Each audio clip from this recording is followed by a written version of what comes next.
So here we are. What a bummer of a day. What a sad, depressing day for the country. The jury just came back in the trial of the Donald guilty on all 34 charges. All 34 charges. If someone could explain those to me, that would be great. Because when you put a former president on trial, I think it should be like a clear-cut thing. But all 34. The jury couldn't even understand what the judge's instructions were. They had to ask multiple times, like, what did you mean? I don't get it. Could you walk us through that? And then suddenly, magically, mystically, they're like, guilty, guilty, guilty, guilty, guilty, guilty, guilty, guilty, guilty, guilty, guilty, guilty, guilty, guilty, guilty, guilty, all 34.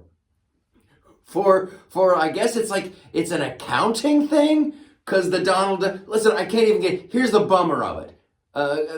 You're going to see the no one is above the law things. It's like, oh, the Donald, he's a convicted felon. No one is above the law. And finally, justice for what? The way I look at it, the Donald is guilty of one thing, running for president. That's it. And we've seen what America is like with the Donald, and now we've seen it with Joe.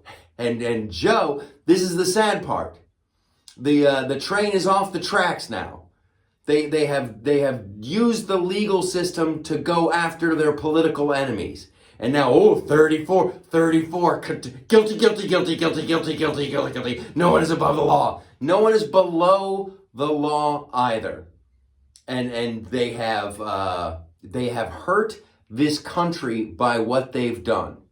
This is not good. We have to believe in the rule of law. That's the one thing that we have as a country. So it's a bummer of a day for America.